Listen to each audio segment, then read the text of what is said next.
Hello friends, welcome to Gargi classes. Date आज की 14 April 2021 और देख लेते हैं इंडियन एक्सप्रेस की इंपॉर्टेंट न्यूज़ जो अभी हम इस वीडियो में डिस्कस करने वाले हैं। फ्रंट पेज पे देख लेते हैं। सबसे पहले देखो, सेकंड सर्ज बहुत ज़्यादा हो रहा है। अभी कोविड-19 के केसेस लगातार बढ़ते चले जा रहे हैं।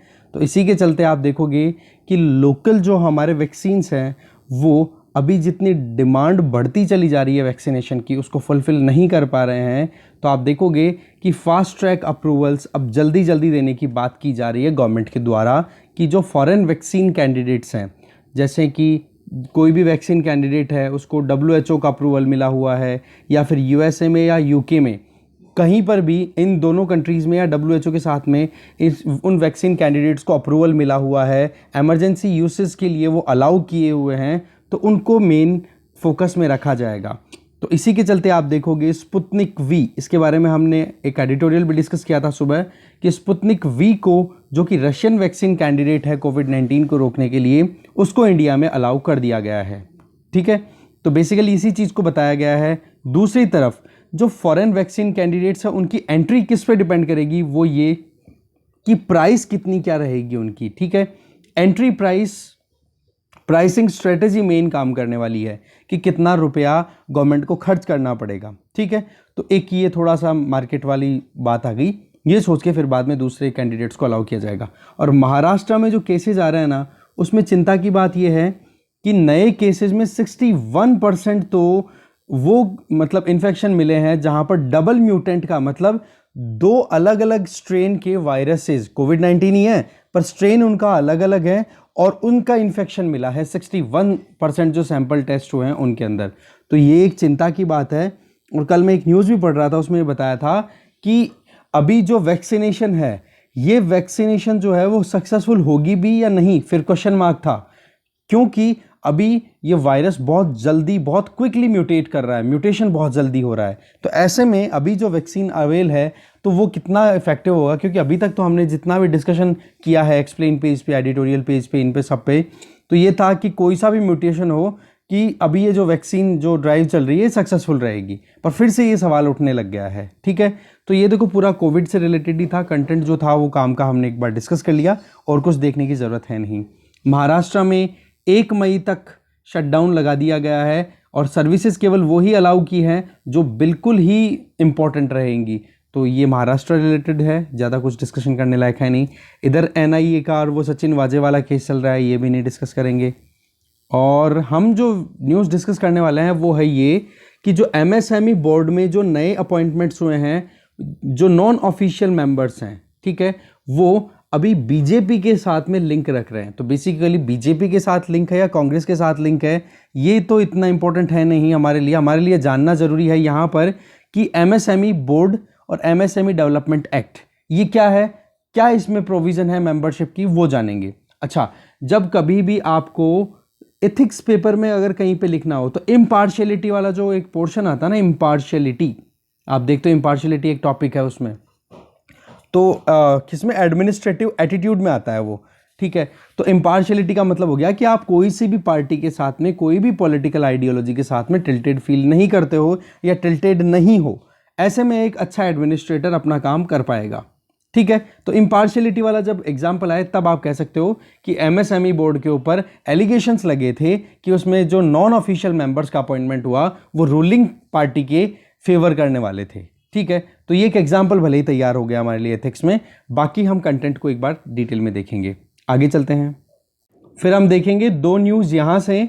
इंडिया और फ्रांस, इनके जो फॉरेन अफेयर मिनिस्टर्स की बातचीत हुई है अभी, क्योंकि फ्रांस के जो एक्सटर्नल अफेयर मिनिस्टर हैं वो इंडिया की विजिट पे आए हुए हैं अभी, तो कुछ इंपॉर्टेंट चीज़ें हैं वो देख लेंगे। बाकी तो कॉमन स्टेटमेंट्स हैं, जो दो कंट्रीज़ जो फ्रेंडली कंट्रीज होते हैं उनके क्या स्टेटमेंट आते हैं वो भी आपको पता है, तो देखेंगे इस चीज़ को।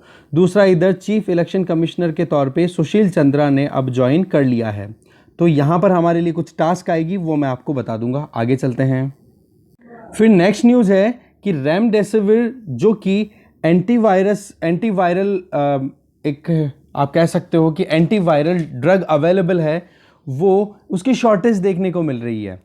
तो अभी क्या, कोविड-19 एक वायरस है। ठीक है, तो ऐसे में SARS-CoV-2 जिसको बोल रहे हैं हम, ठीक है, तो बोला ऑक्सीजन पे जो लोग, वेंटिलेटर पे जो लोग हैं उन्हीं को रेमडेसिविर दी जाए, क्योंकि नहीं तो फिर नॉर्मली अगर सभी फिजिशियन केवल रेमडेसिविर को रिकमेंड करना शुरू कर देंगे तो ऐसे में फिर जो नॉर्मल इन्फेक्शन वाला भी अगर रेमडेसिविर पर रिलाई करने लग गया तो शॉर्टेज आएगी इसकी, और यही चीज़ देखी जा रही है। तो गवर्नमेंट ने क्या कहा कि ये जो एंटीवायरल ड्रग जो है इसको केवल और केवल उन पेशेंट्स को दिया जाए जो कि ऑक्सीजन के सपोर्ट पे अभी चल रहे हैं। तो अगर आपसे कोई पूछे कि रेमडेसिविर अभी न्यूज़ में थी, ये क्या है, तो ये एंटीवायरल ड्रग है। फिलहाल इसमें से एक ही चीज़ काम की थी। आगे चलते हैं। एक्सप्लेन पेज पे आर्टिकल पूरा डिटेल में तो डिस्कस करने लायक है नहीं, पर ये आर्टिकल है the road to foreign vaccines, कि फॉरेन वैक्सीन्स को इंडिया में जो अप्रूवल मिल रहा है उसके पीछे क्या प्रोसीजर है, क्या फ़ायदे हैं, क्या नुकसान है, क्या इम्प्लीकेशंस हैं, वो दिए हुए हैं। तो एक तो ये न्यूज़ हम डिस्कस कर लेंगे, और दूसरा यहाँ पे ये नीचे कि केरला की असेंबली डिसॉल्व होने से पहले ही राज्यसभा के इलेक्शन कंडक्ट करवाना, और इस बात को इलेक्शन कमीशन ने अपनी तरफ से एक तरीके से डायरेक्शन दी है, तो दूसरी तरफ से हाई कोर्ट की रूलिंग भी यही आई है। तो इसमें कुछ प्रोविजंस जानेंगे जो कि कॉन्स्टिट्यूशन से एसोसिएटेड है। ठीक है, पहले तो मुद्दा क्या है वो जानेंगे और फिर कॉन्स्टिट्यूशनल बेसिस क्या है वो जान लेंगे। आगे चलते हैं। वर्ल्ड पेज पे ऐसे तो डायरेक्ट कोई इंपॉर्टेंट न्यूज़ है नहीं, पर थोड़ा सा समरी हम यहाँ पे ले लेंगे कि बाइडन ने कहा है कि यूएसए ट्रूप्स को हम कंप्लीटली सितंबर 11 तक अफगानिस्तान से निकाल लेंगे। तो ये जो वार फॉर एवर वाली जो वर्ड थी ना, वार फॉर एवर, कि कैसे भी करके अफगानिस्तान से टेररिज्म को ख़त्म कर देंगे, बोलो वो वॉर फॉर एवर। अब जो भी वर्ल्ड ट्रेड सेंटर पे अटैक हुआ था 2001 में, उनमें जिन लोगों की डेथ हुई थी उन लोगों को जस्टिस दिलाने के लिए ये अटैक या फिर यूएस ट्रूप्स को उतारा गया था अफगानिस्तान में, और वो सक्सेसफुल रहा है ये माना जाता है वहाँ के द्वारा। बाकी देखो पिछले 20 साल के अंदर जो कुछ भी किया है यूएसए ने, वो हमें भी पता है कितना रुपया लगाया, कितना कोशिश की थी कि तालिबान को कैसे भी करके एकदम मिट्टी में मिलाने की कोशिश की, पर तालिबान फिर भी आप देखो बहुत ज़्यादा पावरफुल होकर के इमर्ज हो रहा है। इवन जो इंट्रा अफगान वार अफगान टॉक्स हो रही है, जिसमें एक तरफ जो गवर्नमेंट है दूसरी तरफ तालिबान है, उनके बीच में बातचीत भी हो रही है, तो तालिबान के ज़्यादा स्टेक्स हैं, मतलब ज़्यादा पावरफुल तालिबान इमर्ज होकर के आ रहा है। ठीक है, तो ज़्यादा कुछ इंपॉर्टेंट था नहीं, बस इतना सा ही था। देखो 26/11 ये आप 26 नहीं 9/11 सॉरी 26/11 तो अपना यहाँ का था 2008 में जो ताज होटल पे अटैक हुआ था। 9/11 अटैक की बात करें तो 2001 में ये ओसामा बिन लादेन जो कि अलकायदा का आदमी मतलब लीडर था, उसने अपने लड़ाकों से सेटिंग करके और वर्ल्ड ट्रेड सेंटर में प्लेन्स को क्रैश करवाया था। इसमें बहुत जनों की डेथ हुई थी। तब जाके यूएसए ने इस आप कहोगे कि ये टेररिज्म को एक सीरियस इशू माना था उस टाइम पे। नहीं, उसके पहले इंडिया ने बहुत बार अपनी आवाज़ उठाई थी कि टेररिज्म बहुत बड़ी मुश्किल है, इसको संभालने की ज़रूरत है। दूसरी अगर न्यूज़ देखें, यूनाइटेड नेशन, टर्की और कतर अब जल्दी ही अफगानिस्तान में इंटर अफगान टॉक्स को कन्वेन कराने वाले हैं, जिसमें एक तरफ अफगानिस्तान सरकार होगी तो दूसरी तरफ तालिबान। तो देखो इधर से एक और तरीके से कोशिशें की जा रही है। इसी के अलावा जो बाइडन और पुतिन दोनों अब हो सकता है जल्दी ही मीटिंग करें, क्योंकि दोनों के बीच में एडवर्सरी बहुत ज़्यादा बढ़ चुकी है। डोनाल्ड ट्रंप के पीरियड के टाइम से बहुत ज़्यादा रशिया और यूएस के बीच में खींचतान हो गई। बोलो दोनों कंट्रीज़ को अब कैसे भी करके आगे बढ़ना चाहिए कोऑपरेटिव मैनर में। तो देखते हैं होता है क्या। सिमिलरली आप देखोगे चाइना भी यूएसए से कम्युनिकेट करना चाह रहा है, क्योंकि अब रिजीम चेंज हुआ है तो सबको थोड़ा सा आशा की किरणें दिख रही हैं। इधर आप देखोगे ईरान अपनी यूरेनियम एनरिचमेंट फैसिलिटीज़ को और बढ़ाने वाला है, क्योंकि इजराइल ने अटैक किया, एक तरीके से वहाँ पे ब्लैकआउट हुआ, लाइट चली गई, तो ऐसे में बोला कि हम जल्दी से जल्दी 60% यूरेनियम एनरिचमेंट में काम करेंगे। और रही सही में अभी आपको पता है जैकपोआ में है नहीं ईरान भी, जैकपोआ बिल्कुल इनइफेक्टिव हो गया जब से डोनाल्ड ट्रंप ने विड्रॉ किया। रही सही में ईरान ने भी खुद को विड्रॉ कर लिया, ईरान भी बिल्कुल नहीं मानता इस एग्रीमेंट को। और अब वियना ऑस्ट्रिया की कैपिटल में बातचीत भी चल रही है कि हाँ ईरान और यूएसए दोनों कहीं ना कहीं कॉपरेट करेंगे न्यूक्लियर डील के लिए, बट इजराइल ये कसम खा के बैठा है कि हम बिल्कुल भी नहीं होने देंगे। इधर आप देखोगे फुकुशिमा जो न्यूक्लियर पावर प्लांट था, जिसमें फुकुशिमा ये जापान में एक सिटी है राइट, वहाँ पर हुआ क्या था कि सुनामी आई थी 2014 में थी, मुझे एग्जैक्टली फिगर याद नहीं आ रहा है, ईयर याद नहीं आ रहा है। उस साल में यहाँ फुकुशिमा में जो न्यूक्लियर पावर प्लांट था उसमें बहुत ज़्यादा डिजास्टर हो गया था, टूट फूट बहुत हो गई थी। तो ऐसे में चल के वहाँ पर जो पानी था वो रेडियो एक्टिव पॉल्यूशन से अफेक्टेड हो गया था। तो ऐसे में अब उस पानी को ओशन में छोड़ा जाएगा 2 साल के इंटरवल में। तो तो वहाँ पर लोकल लोगों के द्वारा बहुत ज़्यादा प्रोटेस्ट हो रहा है। तो ऐसे में आप इसको ध्यान रख सकते हो, रेडियो एक्टिव पोल्यूशन के बारे में एनवायरनमेंट वाली बुक में पढ़ते हो ना, बस एक बार वो रिवाइज कर लेना आप। बाकी और कुछ इंपॉर्टेंट है नहीं, हमने यहीं पे वर्ल्ड पेज खत्म कर दिया। आगे चलते हैं, फिर आगे आ गए हम इकोनॉमी पेज पे। इकोनॉमी पेज पे हम देखेंगे कि कंपटीशन कमीशन ऑफ इंडिया ने एंटी ट्रस्ट प्लान अपनी तरफ से प्रपोज किया है कि मान लो दो कॉम्पिटिटर्स हैं ए एंड बी, दोनों एक ही फील्ड में काम कर रहे हैं और दोनों में कहीं ना कहीं अविश्वास की बात चल रही है कि ए तो ये कहता है कि बी बैड प्रैक्टिसेस को फॉलो करता है और बी ये कहता है कि ए बैड प्रैक्टिसेस को फॉलो करता है। तो इन दोनों के बीच में एक ट्रांसपेरेंसी लेकर के आना, तो ये क्या हो गया, एक दूसरे पे डाउट करना, दैट इज एंटी ट्रस्ट। तो कंपटीशन कमीशन ऑफ इंडिया ये चाहता है कि कैसे भी करके एक सेक्टर में, जैसे टेलीकॉम सेक्टर की बात आप कर लो, जहाँ पे जियो, एयरटेल, भारती या फिर वीआई, ये तीन कंपनियां भी मेजर प्लेयर्स हैं, ठीक है। तो इन तीनों के बीच में कोई एंटी ट्रस्ट का माहौल ना बने। क्यों? क्योंकि कंपटीशन कमीशन ऑफ इंडिया कैसे भी मार्केट फोर्सेस को प्रॉपर्टी अपना काम करने के लिए अलाउ करना चाहता है। तो ऐसे में अगर इनके बीच में कॉन्फिडेंस नहीं होगा कंपनीज के बीच में, तो फिर काम कैसे होगा? फिर ये एक दूसरे की केवल टांग खिंचाई में लग जाएंगी और अल्टीमेटली कंज्यूमर को या तो बहुत ही फायदा हो जाएगा या बहुत ही नुकसान हो जाएगा। तो वो चीज़ें कहीं ना कहीं बैलेंस बनाने के लिए कंपटीशन कमीशन ऑफ इंडिया ने एंटी ट्रस्ट प्लान दिया है और इस प्लान को हम देखेंगे डिटेल में। इसके अलावा दूसरी जो न्यूज़ देखेंगे हम यहाँ पे कि गवर्नमेंट जब भी कभी कोई मान लो कंपनी है, कोई कंपनी है, मान लो अभी आप बात कर लो यूनिनॉर, मान लो एक कंपनी है यूनिनॉर टेलीकॉम कंपनी थी एक, ठीक है। तो उसको स्पेक्ट्रम ऑक्शन में मिला, ऑक्शन में ले लिया यूनिनॉर ने। अब क्या होगा कि यूनिनॉर जो है, यूनिनॉर के ऊपर कर्जा बहुत ज़्यादा था, तो कर्जा वो चुका नहीं पाई। तो ऐसे में क्या हो गया, इसके जो भी एसेट्स होंगे वो इंसॉल्वेंसी एंड बैंक्रप्सी कोड के अंडर में रिजॉल्व होना शुरू हो जाएंगे। अब जब रिजॉल्व होंगे तो उस केस में यूनिनॉर ने जो ऑक्शन में स्पेक्ट्रम परचेज किया था या स्पेक्ट्रम लिया था गवर्नमेंट से, तो इसका मतलब अब स्पेक्ट्रम का भी रेजोल्यूशन होगा, स्पेक्ट्रम भी बेच सकते हैं जो लोन देने वाले हैं क्रेडिटर्स। बट यहाँ पर एनसीएलटी ने क्या कहा कि स्पेक्ट्रम गवर्नमेंट की प्रॉपर्टी है, आप इसको सिक्योरिटी के तौर पे नहीं रख सकते हो कि जब भी कोई टेलीकॉम कंपनी का अगर रेजोल्यूशन चल रहा है, या फिर आप उसको CIRP हम बोलते हैं, कॉर्पोरेट इंसॉल्वेंसी रेजोल्यूशन प्रोसेस, जो कि इंसॉल्वेंसी एंड बैंक्रप्सी कोड के अंडर में होता है, तो वहां पर उस स्पेक्ट्रम, एक सेकेंड, तो उस केस में उस स्पेक्ट्रम को बेचना या फिर उसको सिक्योरिटी के तौर पे रखना और वो क्रेडिटर अपने हिस्से में उस स्पेक्ट्रम को ले ले, बोलो वो नहीं चलेगा। और डिटेल में समझा दूंगा, बाकी मेन चीज़ थी वो यहीं पे थी। इसके अलावा फाइनेंशियल ईयर 21 में नेट टैक्स रेवेन्यू है ना, वो एस्टिमेट से ज़्यादा कलेक्ट हुआ, मतलब टैक्स कलेक्शन ज़्यादा रहा है जितना एस्टिमेट लगाया गया था। इसके अलावा हमारे पास में यहाँ पर लॉकडाउन लगाने का कोई प्रोविज़न नहीं है, फाइनेंस मिनिस्टर ने अपनी तरफ से कहा है। और इधर ये देख सकते हो कि IMF ने फिर एक वार्निंग दी है कि US से फेडरल रिजर्व जैसे ही अपने पत्ते खोलेगा, फॉल आउट करेगा, मार्केट में जैसे ही पैसे का इन्फ्यूज़न करेगा, तो उस या फिर अपनी जो पॉलिसीज़ है उनमें चेंज करेगा, तो उसका असर दूसरे कंट्रीज़ पे पड़ेगा और इम्पॉर्टेंटली इमर्जिंग इकोनॉमीज़ पे। इसका मतलब हो गया एशिया वाले रीजन में। तो एक ये न्यूज़ हम देख लेंगे। इसके अलावा ये जो हॉलमार्क लगता है ना गोल्ड पर, इसको मैंडेटरी कर दिया गया है 1 जून से। तो इसमें क्या होता है, जो ये हमारे पास में ब्यूरो ऑफ इंडियन स्टैंडर्ड है ना, BIS, इसके अंडर में ये हॉलमार्क लगाया जाता है गोल्ड पे, गोल्ड की प्योरिटी के लिए लगाया जाता है, ये प्योरिटी सर्टिफिकेशन है। तो आपके लिए टास्क क्या है, BIS के बारे में UPSC पॉइंट ऑफ व्यू से एक बार पढ़ोगे, क्योंकि BIS से रिलेटेड क्वेश्चन हर 1-2 साल में एक बार आ ही रहा है, तो ये जानोगे आप। इसके अलावा एक छोटा सा डेटा कि कोविड-19 के टाइम पे जितना ज़्यादा ऑनलाइन काम होने लगा है, उतने ही ज़्यादा साइबर अटैक्स भी देखने को मिले हैं। अक्टूबर-दिसंबर 2020 के टाइम पे लगभग राइज कितना है, 114%, बहुत ज़्यादा होता है, ठीक है।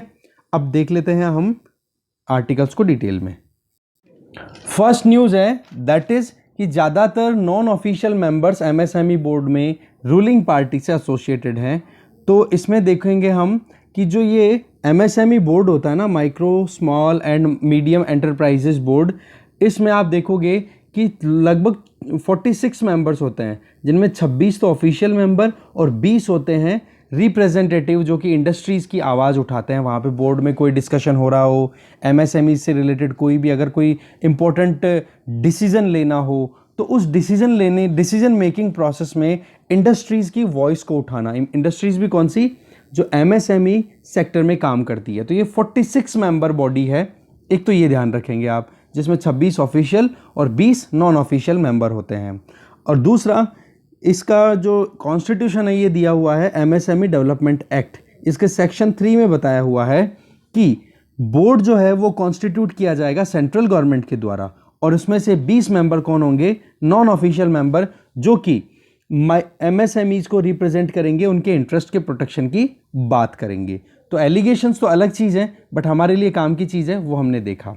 आप देखोगे कि जैसे ही इकोनॉमी में फिर से कोविड-19 का असर देखने को मिला है, सेकंड सर्ज आ रहा है, तो एमएसएमईज को डिस्ट्रेस में जाने का डर है। तो ऐसे में गवर्नमेंट ने अनाउंस किया है कि जल्दी से जल्दी एमएसएमईज को कुछ रिलैक्सेशन दिया जाए, जिसमें लगभग 3 लाख करोड़ का सपोर्ट देने की बात की जा रही है एमएसएमईज को, क्योंकि ये इंपॉर्टेंट सेक्टर है, इसका रिवाइवल बहुत ज़्यादा ज़रूरी है। क्यों? क्योंकि एम्प्लॉयमेंट पॉइंट ऑफ व्यू से देखें तो हमारे यहाँ पर इनफॉर्मल सेक्टर में या फिर एमएसएमईज की बात करें तो ये बहुत ज़्यादा जॉब क्रिएट करता है। तो ऐसे में सरकार बहुत इंपॉर्टेंट फोकस में रख रही है। इसके अलावा अगर इन 46 मेंबर के कॉन्स्टिट्यूशन की बात करें तो एमएसएमई डेवलपमेंट एक्ट के अकॉर्डिंग इस बोर्ड में 26 ऑफिशियल मेंबर होंगे, जिसको इस बोर्ड को चेयर कौन करेगा, ये बहुत इंपॉर्टेंट फैक्ट है। प्रीलिम्स में सीधे क्वेश्चन आ सकते हैं, ध्यान रखना इस वाले आर्टिकल से। ओके, तो इसमें पूछा मतलब इसको चेयर कौन करता है, इसको चेयर करते हैं यूनियन मिनिस्टर।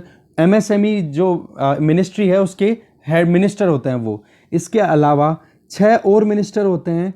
अच्छा, वो 6 मिनिस्टर कौन होते हैं, वो होते हैं स्टेट गवर्नमेंट से बिलोंग करते हैं, ठीक है। इसके अलावा 3 एमपीज होते हैं, यूनियन टेरिटरीज के एडमिनिस्ट्रेटर होते हैं, सेक्रेटरी होते हैं एमएसएमई के। इसके अलावा सेक्रेटरी होते हैं commerce and industry and finance, food processing, labour and planning के, मतलब ये मिनिस्ट्रीज हैं, इनके सेक्रेटरीज हैं। इसके अलावा नेशनल बैंक के चेयरमैन होते हैं। इसके अलावा स्मॉल इंडस्ट्रीज बैंक, सिडबी जिसको बोलते हो, उसके चेयरमैन। इसके अलावा जो इंडियन बैंक एसोसिएशन है उसके चेयरमैन भी इसके मेंबर होते हैं। आरबीआई के ऑफिशियल्स भी मेंबर्स होते हैं। 3 एमिनेंट पर्सन्स होते हैं, वो मेंबर होते हैं इस बोर्ड के। 2 रिप्रेजेंटेटिव होते हैं सेंट्रल ट्रेड यूनियन ऑर्गेनाइजेशन के, और 1 ऑफिशियल होता है एमएसएमईज को रिप्रेजेंट करने के लिए। अब उसमें भी एमएसएमईज में भी जॉइंट सेक्रेटरी से नीचे नहीं होगा। तो ये लोग तो हो गए 26 जने, तो कौन, ऑफिशियल मेंबर्स। और फिर बचे हुए 20 जो मेंबर्स होंगे वो अलग अलग एरियाज से रिप्रेजेंटेशन लेकर के आएंगे, और मेनली होंगे कहाँ से, वो इंडस्ट्रियल बैकग्राउंड से, जो कि एमएसएमईज के इंटरेस्ट के लिए काम करेंगे। अब की बार ये जो बोर्ड कॉन्स्टिट्यूट हुआ है ना, इसमें फ़र्क क्या है वो हम देखते हैं थोड़ा सा। एक तो ये कि पिछली बार जो बोर्ड कॉन्स्टिट्यूट हुआ था उसमें जो सीआईआई है, फिक्की है, एसोचैम है, पीएचडी सीसीआई है, इनके मेंबर्स को मौका मिला था इस बोर्ड में बैठने का।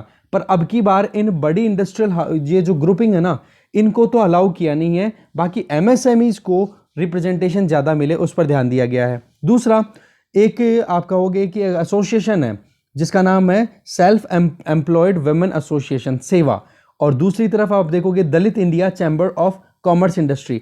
इनके मेंबर्स को भी, इनके रिप्रेजेंटेटिव को भी मेंबर नहीं बनाया गया है अब की बार।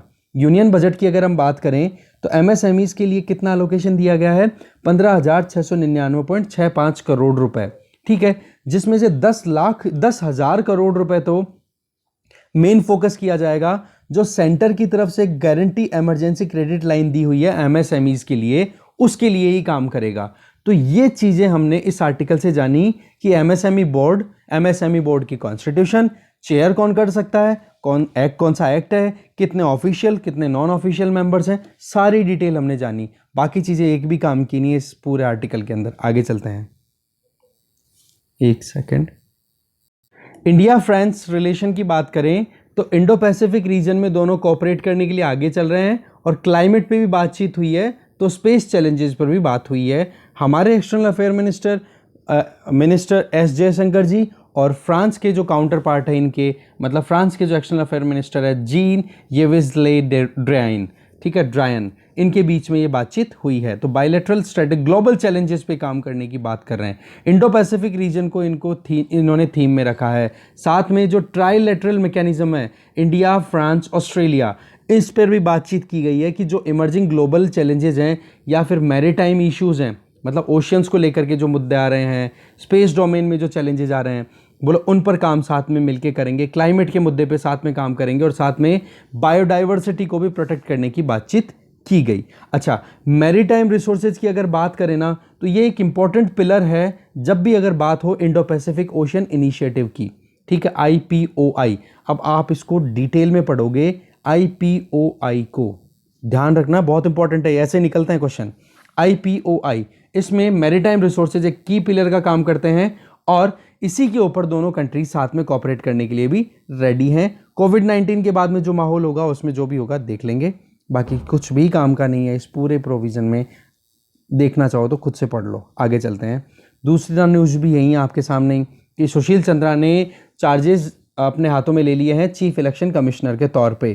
तो बेसिकली हमारे लिए काम की चीज़ क्या है, आर्टिकल 324 को आपको डिटेल में पढ़ना है, क्योंकि इस आर्टिकल में कॉन्स्टिट्यूशनल बेसिस का पता पड़ेगा, क्योंकि एक फ्री एंड फेयर इलेक्शन को कंडक्ट कराने के लिए इंस्टीट्यूशंस की ज़रूरत होती है और इंस्टीट्यूशन और डेमोक्रेसी में इलेक्शन बहुत इंपॉर्टेंट रोल प्ले करते हैं। और जब इलेक्शन की बात ही आ गई है, तो जब इलेक्शन कमीशन ऑफ इंडिया की बात करें तो ये कॉन्स्टिट्यूशनल बॉडी है, आर्टिकल 324 में स्टैब्लिश की जाती है प्रेसिडेंट ऑफ इंडिया के द्वारा, और इसमें कुछ ड्यूटीज़ दी हुई हैं। उन ड्यूटीज़ को भी एलैबोरेटली आप अंडरस्टैंड करोगे तो एम लक्ष्मीकांत में से आपको ये पढ़ना है, article 324, that means election commission of India के बारे में पूरी डिटेल।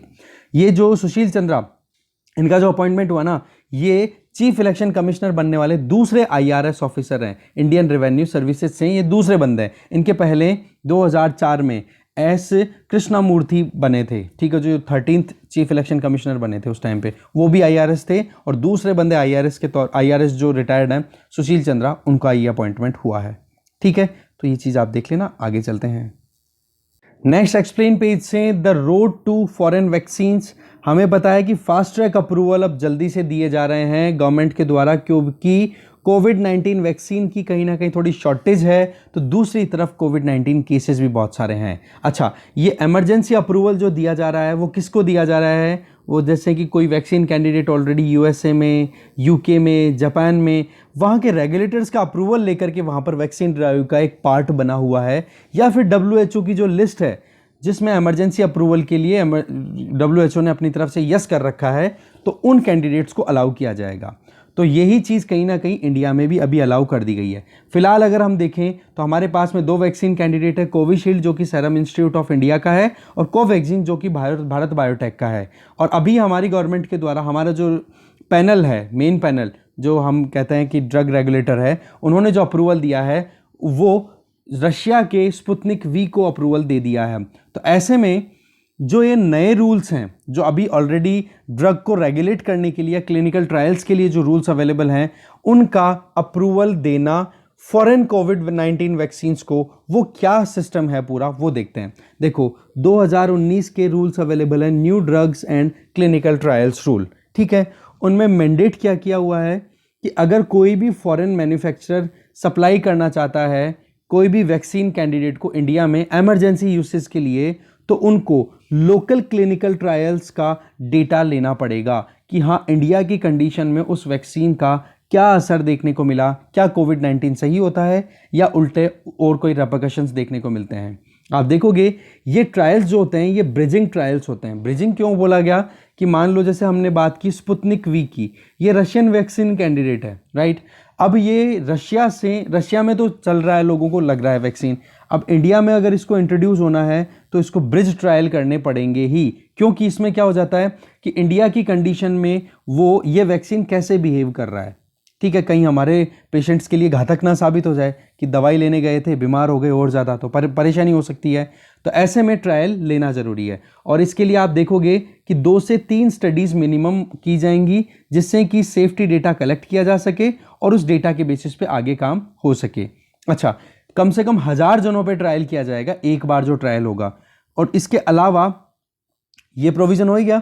इसके अलावा सीरम इंस्टीट्यूट ऑफ इंडिया ने अपनी तरफ से जब कोविशील्ड को जब इंट्रोड्यूस किया था ना इंडिया में, तो ये करना पड़ा था क्योंकि कोविशील्ड जो है वो basically university of Oxford university और एस्ट्राजेनेका इन्होंने मिलकर रिसर्च किया था, फिर उसके बाद में ये हमारे यहाँ पे आया था। तो ऐसे में ट्रायल्स तो करने पड़ेंगे। सिमिलरली स्पुतनिक वी, अब इसका प्रोडक्शन तो डॉक्टर रेड्डीज करता है, बट इसका रिसर्च जो सारा डेवलपमेंट कहाँ पे हुआ, रशिया में। तो ऐसे में इसको भी ये ट्रायल्स करने पड़ेंगे। अच्छा, ये जो रूल्स हैं 2019 के, ये क्या रेगुलेटर को एम्पावर करते हैं कि ये जो ट्रायल्स हैं इनको एक बार इग्नोर कर सके? तो इस पर डिपेंड ये करता है कि वैक्सीन का जो कुछ भी दूसरे कंट्रीज में, अगर मान लो यूएसए में, यूके में, कहीं पर भी वहाँ के नेशनल रेगुलेटर ने उस वैक्सीन कैंडिडेट को अप्रूवल दे रखा है, तो इंडिया में उनको कुछ रिलैक्सेशन मिल सकता है, कुछ छूट मिल सकती है।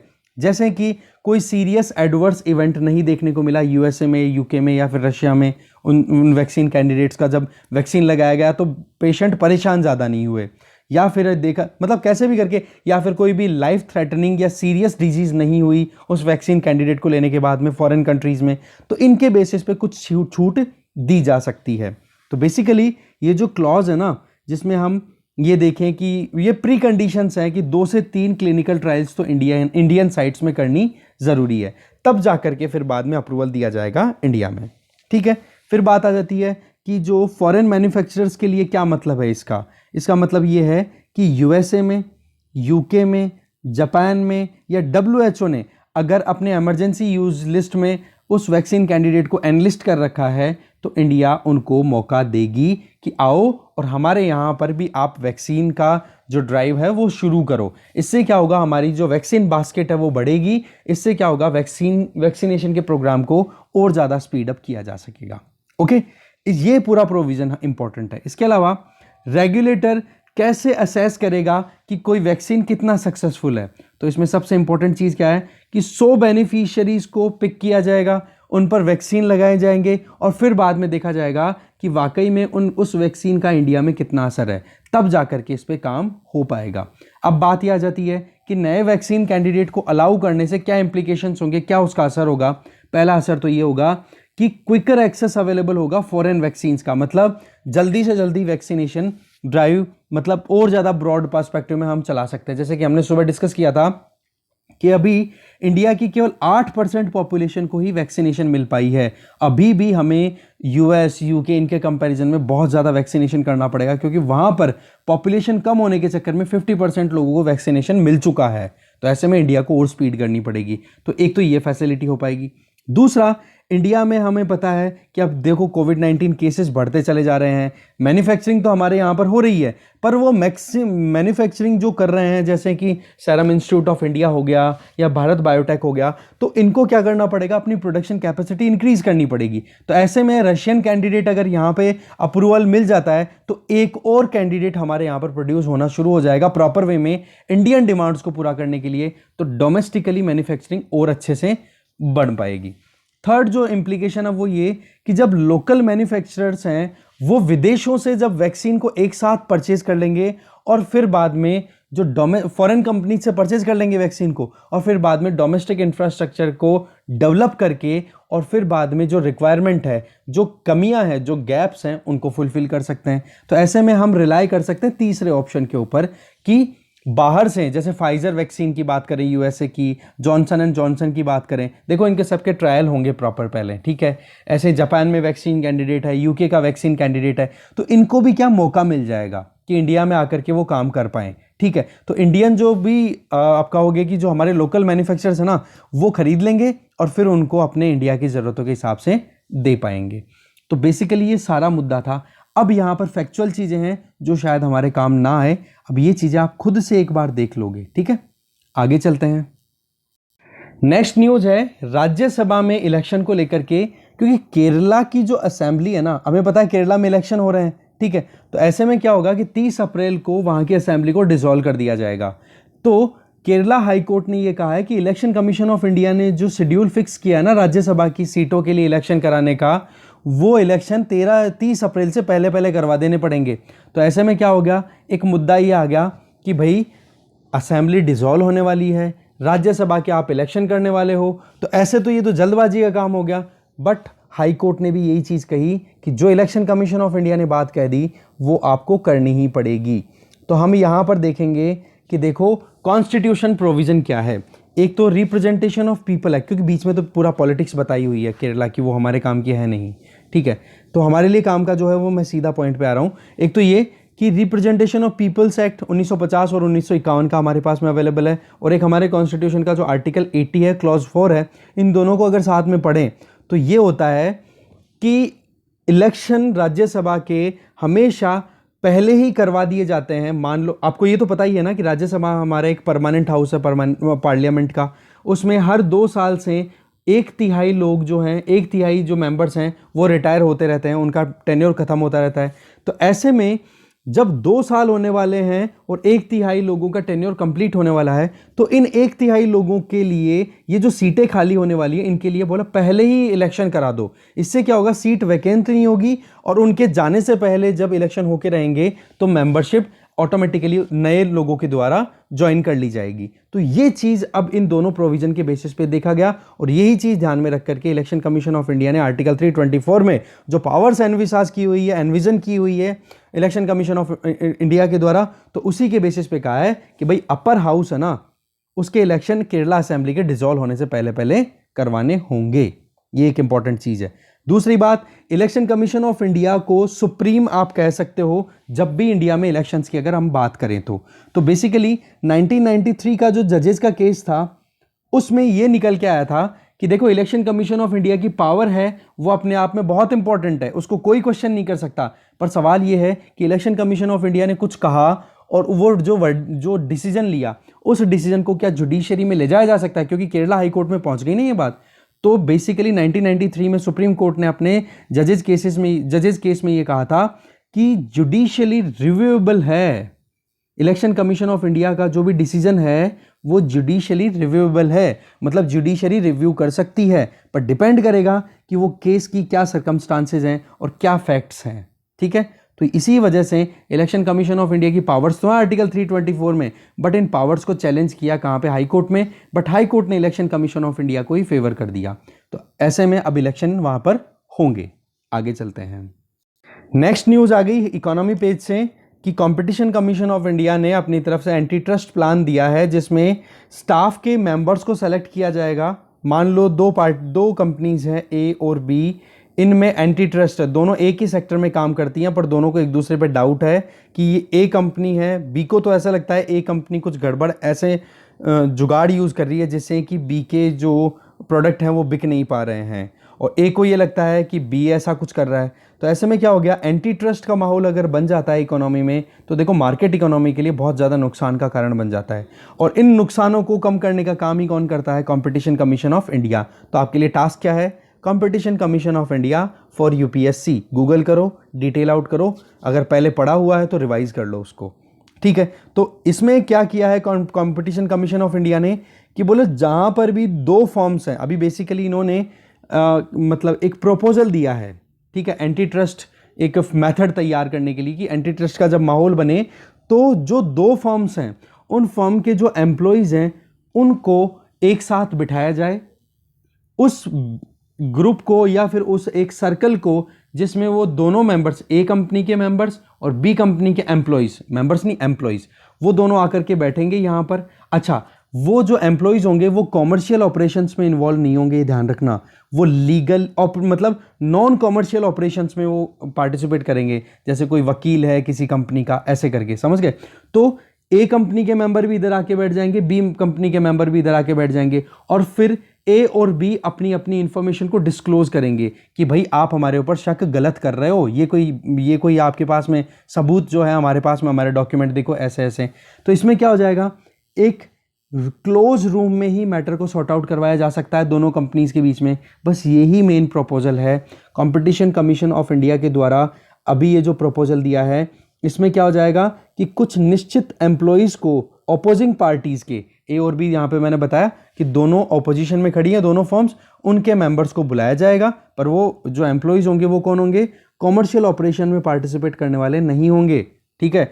फिर उनके बाद में बातचीत होगी और इन्फॉर्मेशन एक्सचेंज किया जाएगा। इससे क्या होगा, जो एंटी ट्रस्ट का माहौल है, अविश्वास का माहौल है, वो खत्म हो पाएगा। इसी के लिए अभी प्रपोजल दिया है, पब्लिक कमेंट आ रहे हैं, कुछ लोग अच्छा बता रहे हैं तो कुछ नेगेटिव भी बता रहे हैं। तो बेसिकली इसके ऊपर जब एडिटोरियल आएगा तब और मज़ा आ जाएगा इसको देखने में, आर्टिकल को, ठीक है। तो और जो चीज़ें यहाँ पे बता रही है, इन्विटेशन और वो सारी चीज़ें मैं आपको समराइज कर चुका हूँ। इसके अलावा देखते हैं, ये आपको मैंने पहले ही बता दिया था कि अगर इंसॉल्वेंसी बैंक्रप्सी कोड के अंडर में किसी टेलीकॉम कंपनी को अगर ले जाया जा रहा है क्योंकि वो अपने कर्जे को उतारने में सक्सेसफुल नहीं हो पा रही है, तो ऐसे में जो उस कंपनी के पास में सरकार के द्वारा दिया हुआ स्पेक्ट्रम है, उस स्पेक्ट्रम को सिक्योरिटी के तरीके से नहीं मान सकते हो। स्पेक्ट्रम जो है वो गवर्नमेंट की प्रॉपर्टी है। आप देखोगे स्पेक्ट्रम एक तरीके से सिग्नल्स को ट्रांसमिट करने का एक बैंड होता है, फ्रीक्वेंसी बैंड्स होते हैं, जो हमने पहले भी देखा था कि एक एयर गैप होता है जिसके थ्रू सिग्नल्स ट्रांसमिट होते रहते हैं एक दूसरे से, एक कंपनी का दूसरी कंपनी के साथ में कम्युनिकेशन होना, और वो कम्युनिकेशन सिग्नल्स के थ्रू होता है। तो बेसिकली वो जो स्पेक्ट्रम है ना, वो गवर्नमेंट की प्रॉपर्टी है। ये चीज़ कही है national company law appellate tribunal ने, ठीक है। इसी चीज़ को ध्यान में रख करके कहा कि अगर इंसॉल्वेंसी बैंक्रप्सी कोड के अंडर में किसी भी टेलीकॉम कंपनी का corporate insolvency resolution process start हो गया, तो आप वहाँ पर इसको तो साइड में ही कर दो। किस चीज़ को? ये जो आप कह रहे हो स्पेक्ट्रम को, ठीक है। इस पर कोई बातचीत नहीं होगी, क्योंकि अगर इस पर बातचीत होनी शुरू हो गई तो यहाँ पर गवर्नमेंट भी आ जाएगी। देखो, एक तरफ तो क्रेडिटर, एक तरफ डेटर, और फिर गवर्नमेंट और आ जाएगी। तो ऐसे में रेजोल्यूशन बहुत ज़्यादा मुश्किल हो जाएगा। ये बात बोली गई NCLAT के द्वारा, ओके। इसके अलावा हमारे पास में इंपॉर्टेंट न्यूज़ है ये वाली कि IMF ने अपनी तरफ से वार्निंग दी है कि US फेडरल रिजर्व जैसे ही अपनी पॉलिसीज़ को चेंज करेगा तो मार्केट्स पे बहुत असर पड़ेगा। होता क्या है, देखो, जब USA में अगर इंटरेस्ट रेट ज़्यादा हो जाती है, बॉन्ड यील्डिंग अगर ज़्यादा हो जाती है, तो लोग जो है ना वो USA में इन्वेस्ट करना ज़्यादा विश्वास रखते हैं, क्योंकि USA पे कॉन्फिडेंस सबको है, ठीक है। एक स्टेबल इकोनॉमी है, एक डेवलप्ड कंट्री है। तो ऐसे में अगर USA में कोई चेंजेस आते हैं, USA की पॉलिसीज़ अगर चेंज होती है, US फेडरल रिजर्व, वहाँ का जो सेंट्रल बैंक है, अगर कोई चेंजेस लेकर के आता है, तो ऐसे में होगा क्या कि जो डेवलपिंग कंट्रीज़ हैं, इंडिया या फिर चाइना भी मान लो चाहे आप, या एशियन जो कंट्रीज़ हैं, यहाँ पर से इन्वेस्टमेंट निकलेगा और USA में पहुँच जाएगा। तो ये कहीं ना कहीं एशियन इकोनॉमीज़ के लिए घातक साबित हो सकता है। पर थोड़ी सी सुकून की बात यह है कि हमारे यहाँ पर, चाहे इंडिया की बात करो आप, तो इंडिया स्पेसिफिक, हमारे यहाँ पर फॉरेन एक्सचेंज रिजर्व जो है वो अच्छा खासा है, तो इसलिए ज़्यादा कुछ डरने की बात भी नहीं है। अच्छा, दूसरी तरफ अगर हम देखें कि अभी ये जो फॉल आउट की हम बात कर रहे हैं ना, इसको आप थोड़ा सा ट्रेस कर पाओगे 2013 के टाइम पे, जिसको टेपर टेंट्रम बोला गया था। टेपर टेंट्रम का मतलब क्या था कि बेसिकली उस टाइम पे US इकोनॉमी जो है ना, वो जब 2008 का जो सब प्राइम क्राइसिस आए थे या ग्लोबल क्राइसिस आए थे, ग्लोबल फाइनेंशियल क्राइसिस, तो उस टाइम पर क्या हो गया था कि बहुत ज़्यादा पैसा मार्केट में छोड़ना शुरू कर दिया था USA ने, कि कैसे भी करके इकोनॉमी रिवाइवल पे आए। फिर 2013 में USA की सरकार ने, USA के फेडरल रिजर्व ने ये डिसाइड किया कि हम इंटरेस्ट रेट को राइज करेंगे। तो ऐसे में क्या हो गया, मार्केट से पैसा फिर से एब्जॉर्ब करने की कोशिश की USA के फेडरल रिजर्व ने। तो इससे क्या हो गया कि सारा पैसा ग्रोइंग इकोनॉमी से निकल करके जाने लग गया था USA में। इसको नाम दे दिया गया था टेपर टेंट्रम, कि USA में जो इंटरेस्ट रेट है उसका राइज होने का असर पड़ा थ्रू आउट वर्ल्ड, ठीक है। तो इससे क्या एक स्पिल ओवर इफेक्ट देखने को मिला कि गड़बड़ तो हुई USA में और उसका असर देखने को मिला दूसरे कंट्रीज के अंदर, जो ग्रोइंग इकोनॉमीज हैं उनमें, ठीक है। तो टेपर टेंट्रम जैसा माहौल ना बने, वो थोड़ा सोचने वाली बात है। पर हाँ, उस टाइम पे फॉरेन एक्सचेंज हमारे पास में बहुत कम हुआ करते थे, इंडिया की बात करें, बट आज तो बहुत अच्छा खासा फॉरेन एक्सचेंज रिजर्व है। शायद हमारी हिस्ट्री में सबसे ज़्यादा फॉरेन एक्सचेंज रिजर्व अभी तक हमारे पास में अवेलेबल है, तो वो अभी के टाइम पे चल रहा है। दूसरा ये कहा है IMF ने कि एशिया की जो ग्रोथ रेट रहेगी वो 7.6% रहेगी इस फिस्कल ईयर में, ठीक है। तो देखो, हमने डिटेल में सब कुछ सारा पेपर डिस्कस कर लिया है। Thank you very much for watching this video.